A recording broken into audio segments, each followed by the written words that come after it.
Hi everyone, Ricardo Gonsalves here with On the Money for this Wednesday, the 30th of September 2020. From the SBS Newsroom, it is your daily 10-minute business and finance news wrap. Later, health insurance premiums are set to rise from tomorrow. What can you do about it?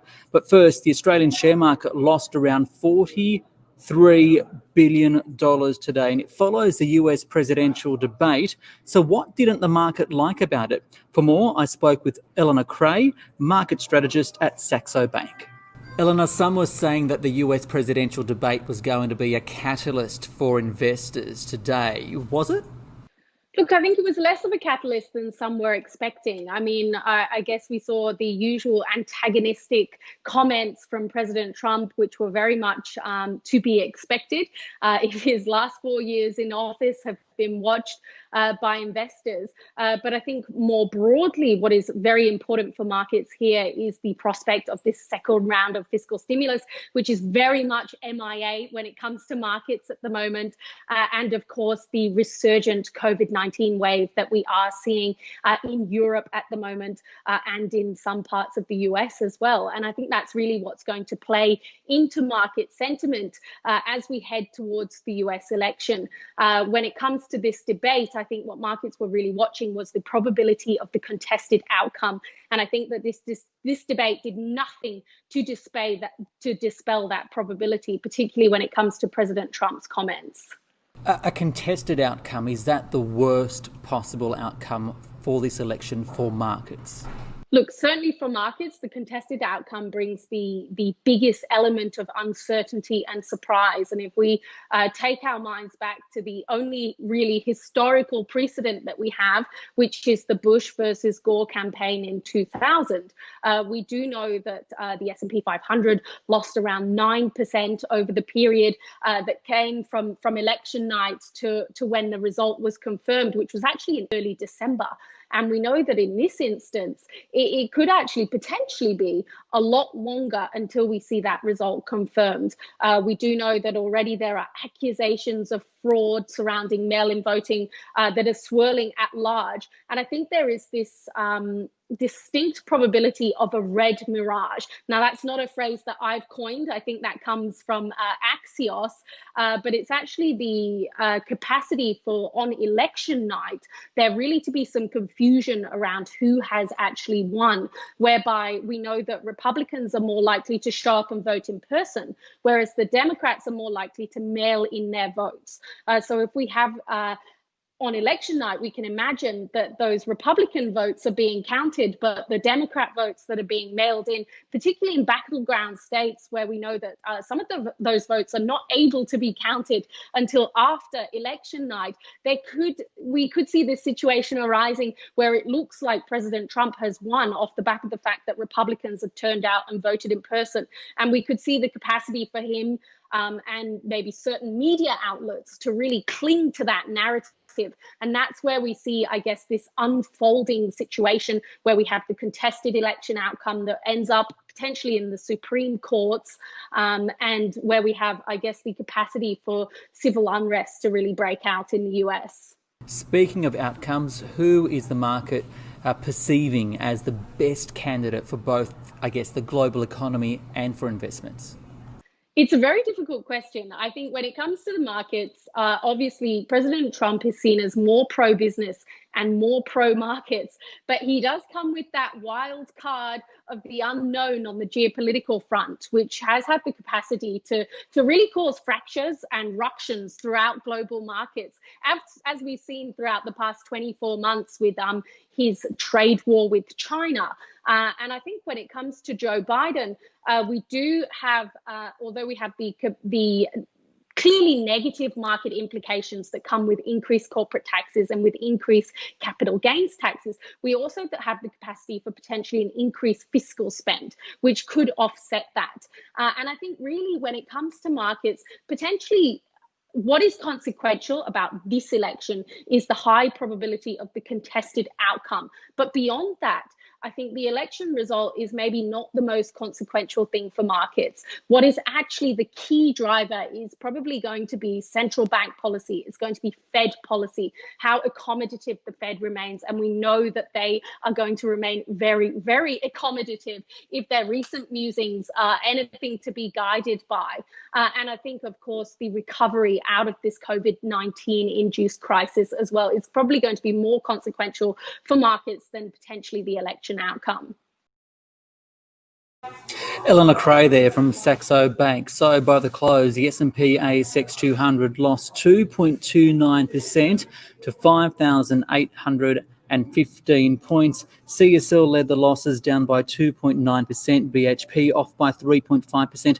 The major banks were down. CBA the worst, off by 2.2%. Oil stocks were also slammed because the price of crude fell overnight, and all up, of the top 200 stocks, only 11 finished in positive territory. The best was corporate travel management, up by 6.6%. For more, I spoke earlier with Francesco de Stradis, investment advisor at Ord Minnett. Francesco, the market is down today. How much of that is to do with the US presidential debate, and how much because it's the last day of the September quarter? Yeah, look, I think most of it is to do with the presidential debate. I think most dealing rooms around Sydney and Melbourne had them on the screens and were watching it intently. The US futures dipped lower during and after the debate, so obviously that's driven our market lower. A lot of concerns around whether, when the election is completed, that there's going to be a decision, and that's creating a lot of uncertainty. And markets do not like uncertainty, as we know. So when we look at the market today locally, where were the major moves? Yeah, look, everything's down. I mean, if you look at the biggest mover in sector-wise is energy stocks. They're more than 3% lower. Santos is much lower, despite announcing a positive where they've been approved to get some more gas out of Narrabri.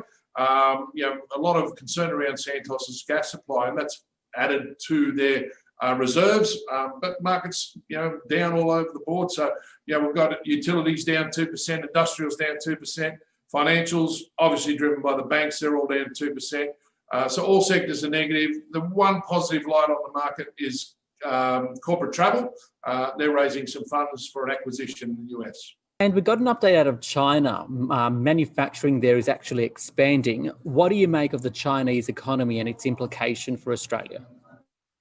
Yeah, look, I'm not surprised in that rebound. I mean, obviously with COVID, you had a fair bit of restrictions within the economy, so a lot of things have been shut down.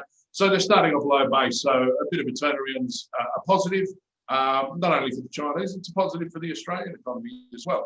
Obviously, commodities is one of our major drivers for our economy, and they are our biggest customer. So an increase in manufacturing in China is a good thing for Australia from a commodities perspective. Potentially on some consumer goods as well, although with trade wars and a little bit of negativity coming out of the Chinese against Australia, some consumer goods are probably going to be a bit restricted as well. Francesco de Stradis there from Ord Minnett. From tomorrow, health insurance premiums will rise. Health funds delayed this increase in April because of the COVID-19 pandemic. But now, on average, Consumer Group Choice says insurance premiums will rise 2.9%, costing families hundreds of dollars more each year. So what can you do about it? Here's Dean Price from Choice. Make sure that the health insurance you've got covers only the things that you need. Shop around, see if there's a better deal out there. From our research, we've seen people being able to save well over $1,000 by changing the policy that they're on. So see what's out there, see what's available, and also contact their private health insurance, see if they can do a better deal for them. Dean Price from Choice. Finally, let's check in on the telecommunications sector now. And given the pandemic and bushfires, how have our telcos performed? And what have complaints been like? Sarah Dowling spoke with the telecommunications industry ombudsman, Judy Jones.